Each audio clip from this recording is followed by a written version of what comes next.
Let's go ahead and hand out some letter grades here. Oh, Let's good. let's start with the offense first. To 326 passing yards yesterday, 141 rushing yards for a total of 467 yards of offense, 6.9 yards per play, 22 first downs. All of that looks great. Third down efficiency, not good. 4 of 12. Fourth down efficiency, excellent. 2 of 2. So 50% when you add them both. Time of possession, 33 minutes and 9 seconds. That's good. And one extremely costly turnover on offense. I went with a B minus. Florida Cory. If we were going individuals, man, I think Will Howard lifts the offensive grade dramatically. I would have said like a C plus for everybody else and like an A minus for him. So I'm going, let's say B, solid B for the offense. Offensive line was really up and down. Sometimes they looked like they were opening holes. Sometimes they were getting blasted into the backfield. Pass pro was okay, but they only allowed one sack, and basically he slipped on that sack, I thought. But Will Howard, again, manages the pocket pretty well. Really showed good leadership on several instances, especially when we were gifted a non-interception in that first series, and Will Howard raced him up to the line and snapped the ball. So I couldn't believe Dan Lanning didn't call timeout. Could not believe that. Run game was very inconsistent. Trevian showed some bursts. I think Judkins was playing a little hurt. I think he had a bruised hand or something like that. But Will Howard, Jeremiah Smith, Emeka Egbuka, and I'd say it's at times G. Scott were the positives of the offense. So it lifts it to a B. Howard, I thought was fantastic outside of a drop snap and maybe a little mismanagement at the end there, but he shouldn't have been in that spot.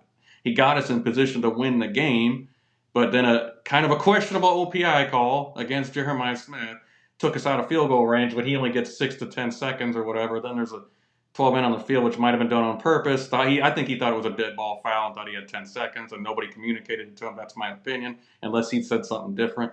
But he also did get down with a 1 second to spare. But how often do you get that call? Between Howard, Smith, and Egbuka, I was happy, but the offensive line was so up and down. I thought the play calling was iffy at times, and I love Chip Kelly, but I just didn't understand what he was going for at times. I thought we abandoned the run a little too much in the second half. So I'll just go with a B.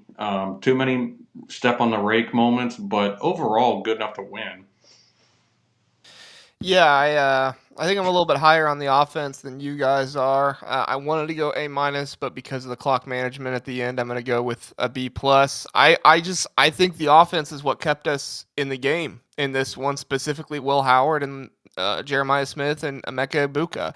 And Carnell Tate was blocking like crazy out there. So even though he wasn't getting the ball a whole lot, he was still doing a really good job blocking. And I think you also have to consider this offensive line. They were without two starters for a good portion of this game. So at the end of the day, like I can't blame the offensive line. I can't or the offense on this one. I can blame the clock management, but they should have never been in that position. There was no reason why Burke should be getting completely cooked 2-3 times. Like there's no reason why we shouldn't be getting sacks against this this Oregon offensive line that Idaho was getting pressure on. And I know things have changed a little bit, but they shouldn't change that much. If Idaho can get pressure on Dylan Gabriel, then Ohio State should be able to get in there and get sacks. So overall, like I don't look at the offense and say this was the offense's fault, other than the end of the game. But they should have never been in that position, right? Look at what Ryan Day has been saying all season long. Leave no doubt. Well, guess what? The defense gave you doubt.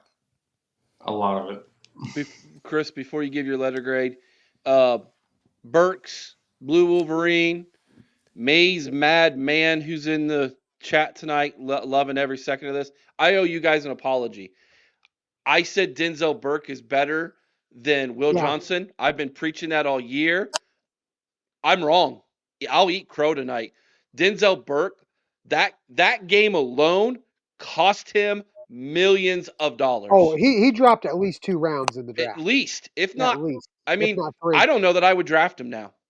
That was, unless we learn that he had a relative die and he just shouldn't have been out on the field to begin with, there's no reason There's no reason for that. That was terrible. I owe you all an apology. He is not better than Will Johnson. He's terrible. That was pathetic.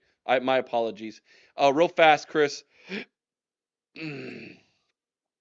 Let's see. $1.99 super chat from Rocky Mountain Buckeye. Thank you, buddy. Is his hat in the mail yet? Coming out soon? His hat will be in the mail Monday. Beautiful. So coming your way, buddy. I'm not mad, just disappointed. Hashtag do better. Yeah, they better. Hashtag do better starting on the plane ride home. That wasn't good. Your letter grade for the offense, Chris. You know, I'm with Cory. I wish I could grade this thing on Will Howard versus the rest of the offense because for all those people who are blaming Will Howard for this, get a clue. He had a tremendous game. Now, that being said, I got to go C plus on the offense. I don't think we ran the ball well. And yes, you mentioned JR, the fact that we had linemen go down. You know what? It doesn't matter. You've still got open holes. You've still got to move the ball. You've still got to do what needs to be done to win. And the other thing is the penalties. Penalties were ridiculous. I cannot, in good conscience, give them anything higher than C plus. B plus or C plus? C plus. Okay, that's what I thought you said. Jar Happiness also gave him a B plus. All right, let's move to the other side of the ball. This is going to get ugly. Here we go. We allowed 341 passing yards, 155 rushing yards for just under half a K. 496 yards is what this quote unquote silver bullet generational defense allowed in Eugene, Oregon. By the way, that was 7.6 yards per play. They gave up 18 first downs. On third down, they were 6 of 14 and 1 for 2 on fourth down. Oregon possessed the ball for 26 minutes and 51 seconds and didn't turn it over after basically coughing it up for the last 2 weeks, a bunch. F. Cory. F for, well, I'm not going to say it, but you know what I want to say there. F minus. Can I go further? 2 tackles for loss.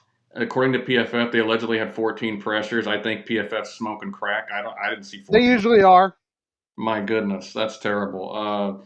We blitzed. I think they said between 5 and 9 times on 38 dropbacks, which is, I don't understand that. We weren't getting pressure, so why are we blitzing at less than 25% of the time, essentially? And they weren't exotic blitzes. They were like, hey, look, the linebacker's standing right there. He's coming here. He's the safety. He's coming. Go ahead and get the running back on him.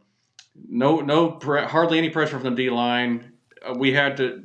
I'll get to Denzel in a second. We had to completely adjust our strategy because of Denzel Burke could not be trusted anymore. Why we didn't look? I'm an optimist at heart. I don't actually call for benchings. I hate that because I think people see one bad play, bench them. I'm not. I think that's ridiculous. But play after play after play, and it wasn't even just getting burnt. Denzel couldn't tackle. He was chicken fighting with everybody. It was ridiculous. He was Bryson Shawing everybody down the sideline. It was pissing me off even worse than getting burnt. Like that fourth down play, I think it was the one they converted where, they completed the pass. I can accept that. But then he's just playing tag with them all the down the sideline. Can't get him down. We had to completely adjust our strategy and keep safeties back because Denzel getting completely toasted, which gave us a light box, which allowed them more success in the run game later in the game. Denzel should have been benched. I don't care. He was so freaking bad. If we find out he had a hamstring or something and they played him anyway, then the whole coaching staff should be fired. Jermaine Matthews is sitting right there. Play him. Just let him play. He can't possibly be any worse. It is not possible. Play anybody else. Play one of the freshmen. I don't care. Play somebody else. Burke was so bad. F. Can't get to the quarterback. No 2 tackles for loss. Can't stop the pass. Can't get any stops when you need them. Put everything on Will Howard. Nope. F. Except for Caleb Downs, who graded very highly, and if you ask Ross Fulton, was actually, in light of everything being bad, was exceptional last night. But I'm going to keep Caleb Downs out of that, but the defense is just atrocious that game. F minus. F. All right. Listen, you lose the game for the team. It is a failure. There's nothing to look good about it. I hear what you're saying, Cory, about Caleb Downs, but guess what? He was on the field when they were losing the game for him. You play together as a team, you lose as a team, and that defense lost us the game. There's no ifs, ands, buts about it. And at the end of the day, like the linebackers, they made some good plays. You know, Davis Benosin, I think he made some good plays. Lathan Ransom, Caleb Downs, they made some good plays, but it was all overshadowed with the terrible defensive line and Denzel Burke just completely lost out there, caught flat-footed. You are flat-footed against Tez Johnson and Evan Stewart, two of the fastest guys in college football. Why are you flat-footed when he is running directly at you? How in the world? What coaching are you doing out there? What thought process are you going through? It's completely ridiculous. As much as there were highlights and stuff, not even highlights, but like there were things that the defense did well that I could point to. It is all for naught because the offense could not have given you. I mean, I guess they could have given you more, but they gave you everything you need. 31 points should be enough to win. 31 points should be enough to win. They got one goal line stand, but guess what? There was a wide receiver that was wide open in the side of the end zone because the pick play works perfectly, and Dylan Gabriel is just left-handed, so it takes a lot for him to look all the way that way. So at the end of the day, like F. There's no ifs and buts about it. F for freaking awful. I mean, there was nothing positive I can come away from. You know, I looked at this whole game, and one play kind of sums up this whole game for me. The And onside that's kick that when, hit us. well, that too, but no. When you look at our all-world defensive end, JT Tuimuluau, running over and making a tackle on the running back in the backfield while the quarterback sprinting 27 yards for a touchdown. That was a microcosm of this whole game. That Denzel Burke couldn't catch a cold. You know, everything flying over his head. Couldn't tackle. I these guys threw out the numbers already. I'm not going to pound it into the ground. It makes me sick to even talk about it.